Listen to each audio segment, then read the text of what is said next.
Dans l'environnement MySketchup, vous avez un nouveau personnage. Comme toujours, à chaque fois, on renouvelle le personnage dans les nouvelles versions de MySketchup. Aujourd'hui, voici Josh, clic droit, Entity Info, et hop, ici vous avez le nom de notre personnage qui s'appelle Josh, ici. Voilà, alors pour naviguer dans l'espace, dans cet espace 3D, alors pour ceux qui connaissent SketchUp, vous allez vite vous y retrouver, hein. Vous enfoncez le bouton de la molette, et puis vous pouvez vous déplacer à gauche, à droite, en haut, en bas, c'est assez simple. Vous avez aussi la possibilité de vous adresser ici à la barre d'outils. En bas, vous avez donc l'outil Orbit. Et puis, vous retrouvez l'outil panoramique, la main, le Zoom Extend, qui est très pratique quand vous êtes perdu. Vous cliquez sur Zoom Extend et hop, vous retrouvez votre personnage.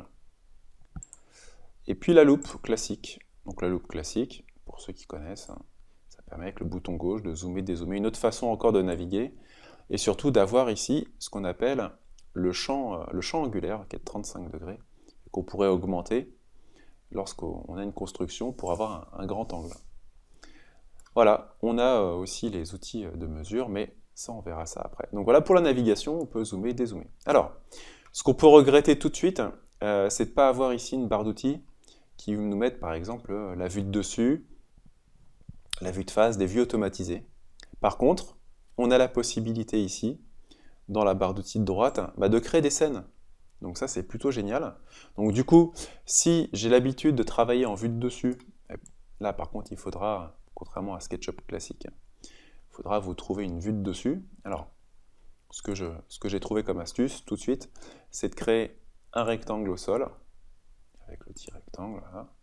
Je dessine un rectangle.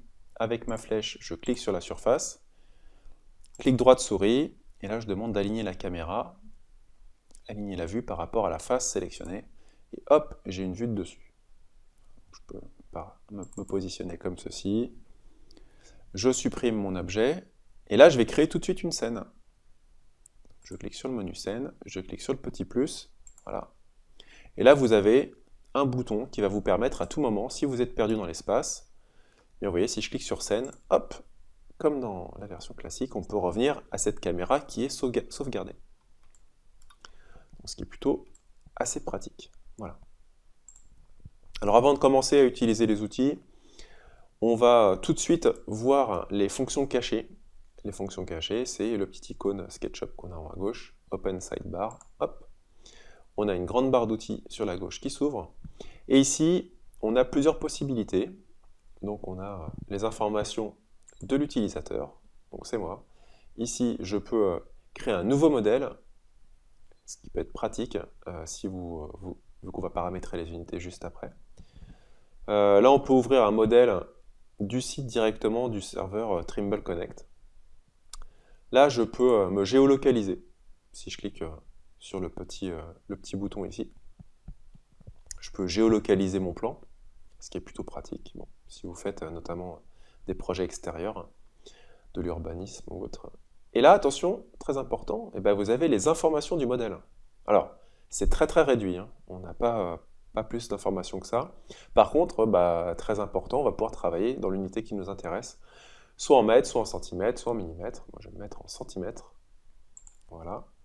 Et je clique hop, ici pour avoir un chiffre après la virgule. Voilà. Et pourquoi pas tout de suite maintenant créer mon modèle type. Voilà, créer un nouveau modèle. Alors ça, je ne l'ai pas encore fait. Je vais le faire avec vous. Créer un nouveau modèle. Ou alors c'est peut-être démarrer d'après un nouveau modèle. Je pense que c'est plutôt ça. Voilà, en fait non, il nous ouvre un nouveau modèle. Je n'ai pas créé mon nouveau modèle type. Je vais retourner ici. Je retourne dans mes unités.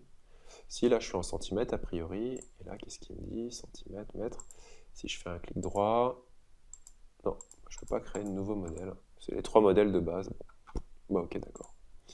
Puisque c'est comme ça, hop, je m'en vais. Voilà, donc on peut travailler avec les unités qui nous intéressent. Avec l'outil mètre, je vais quand même vérifier si je suis bien en centimètres. Ah non, je suis en mètres, du coup. Donc il faut que je repasse dans mes unités. Je vais retourner ici, hop, centimètres. Ok. millimètres, centimètres, a priori. Je ne peux pas trop changer de modèle. À voir peut-être au redémarrage. Ah si, voilà, centimètre, il est repassé en centimètres. Bon, voilà. Donc voilà pour cette deuxième partie de découverte et notamment de configuration des unités, ce qui est plutôt rassurant pour pouvoir travailler dans cette nouvelle interface.